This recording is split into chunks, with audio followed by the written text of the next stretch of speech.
everybody, it's Susan from the Noonan Carnegie Library, and I'm here with a book review for you. Today I want to talk about The House of Salt and Sorrows by Erin Craig. Do you ever read a book where you just are like, this is the reason why books were invented?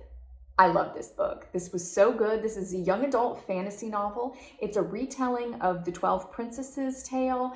And oh my goodness, this book was so good, you guys. I loved it so much. There are just certain books that really catch your attention. The world building is excellent. The story is beautifully written.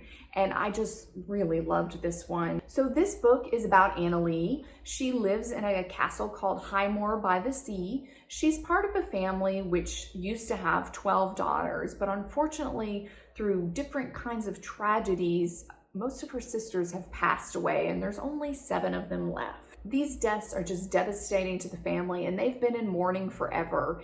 And they start hearing whispers in their village about there being a curse on this family, and it's really distressing to them. They really don't like hearing about this because there's still 7 girls left.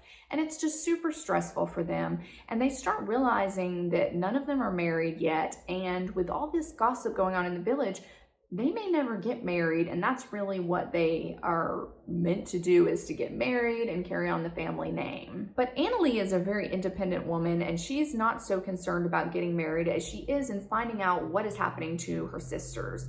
She decides there's no such thing as the curse. She starts wondering if it's something different that's happened to her sisters. Maybe someone is actually murdering them. So she sets out to find out the truth about what's been happening to her sisters.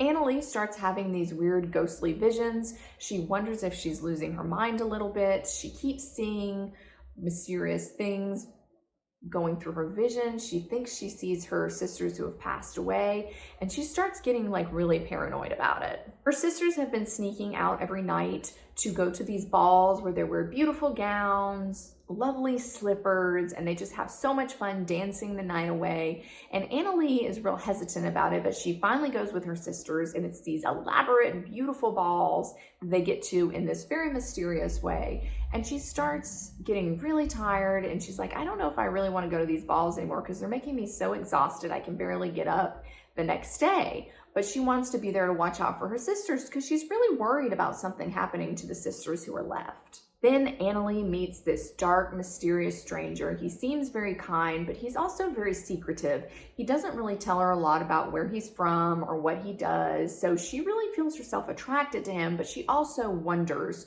who is he really and what is he so closed-mouthed about? There's a darkness that has come over Highmoor and her whole family, and she just worries about it all the time. And she's trying to solve her other sisters what she believes are murders, and she just feels really stressed out, and she feels like she's racing against the clock to try to find out what happened to her family before it claims another sister. So this is just a fascinating novel. It's full of magic, fairy tales, mysterious mysteries, and I just really loved it. The world building that Erin Craig does in this book is terrific. She explains it all so carefully. It's very easy to keep track of because sometimes some world building can be a little complicated where it's like, wait, who is this and what is this and what do they believe? This one is pretty easy to track. So I really enjoyed this one. It was a perfect fantasy / fairy tale young adult novel. So I highly recommend it. I think anyone would like this novel. If you like any type of fantasy or magic, it's really terrific. So once again, it's House of Salt and Sorrows by Erin Craig. Another beautiful cover. Look at this beautiful typeset. And if you look really close, you can see there's like octopuses. I don't know if you can see that, but it's just really a beautiful cover, and you'll know what that means when you actually read the book.